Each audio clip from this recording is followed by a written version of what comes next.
If you're familiar with Twitch, then you're probably familiar with the buzzword hate raid at the moment. Now, while there might be multiple terms going around and some slight confusion on what an actual hate raid is, at the core it is a detestable act. Essentially, a large collective or one individual with a large amount of bots will use the raid functionality to join someone else's stream, and from there they use notifications and the message system to send a slew of hateful messages. It doesn't take a genius to work out that this isn't the most pleasant thing to go through. As streamers felt that Twitch weren't doing their part to resolve this situation, they created a movement known as a day off from Twitch. Thousands of streamers from various backgrounds got together and basically took a day off Twitch to say, hey, you're not doing enough and please do something about it. Since then, Twitch have acknowledged that they need to do more to address these issues. This includes better username recognition and also better tools to help support streamers for those people who are persistent at avoiding bans. To be fair to Twitch, they can't do development overnight and pull features out of a hat, but they have announced that they've put in a lawsuit against two primary actors in the hate raid case. The lawsuit reads, Twitch took swift action against defendants by suspending and eventually permanently banning defendants' known Twitch accounts. Defendants were undeterred. They evaded Twitch bans by creating new alternate Twitch accounts and continually altering their self-prescribed hate raid code to avoid detection and suspension by Twitch. They also said that defendants' actions seriously harmed and will continue to harm the Twitch community.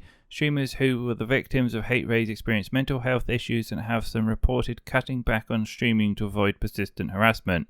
Members of the community have called on Twitch to prevent the raids. Now, Twitch aren't saying that they did all hate raids, but they are saying that they did some in particular. Now, if I was a betting man, I'm going to say that these are the actors behind the whole Rugged Raven case. She was one of the precursors and first individuals to announce about the whole hate raid epidemic. But nonetheless, basically, Cruise Control apparently, according to Twitch, was responsible for over 3,000 bots that were used for hate raids. Now, although we don't know currently the names of Cruise Control or Creatine Overdose, we do know that Cruise Control comes from the Netherlands and Overdose comes from Austria. I've said this multiple times in the past, I'm not really an expert, but I don't really know what Twitch is trying to get out of this lawsuit. I'm not even sure if someone can actually go to jail for this behaviour. But Twitch were quoted to say, we hope this complaint will shed some light on the identity of the individuals behind these attacks. So I guess they don't know who are doing them either. And I continue, and the tools that they exploit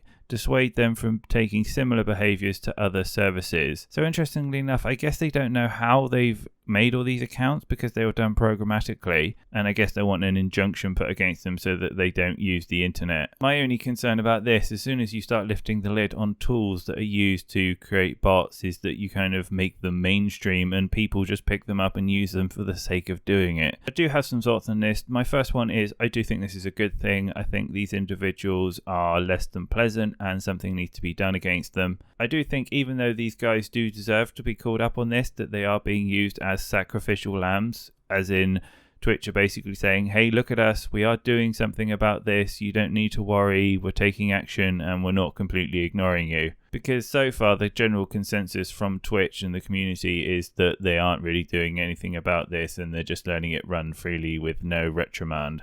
Anyway, this is all I've got on the lawsuit. There is another story going around at the moment about new bots popping up all over the place, but I'm not sure if the two are connected, but I will try and cover it. But I hope all of you have a great weekend, and I'll be back with more news soon.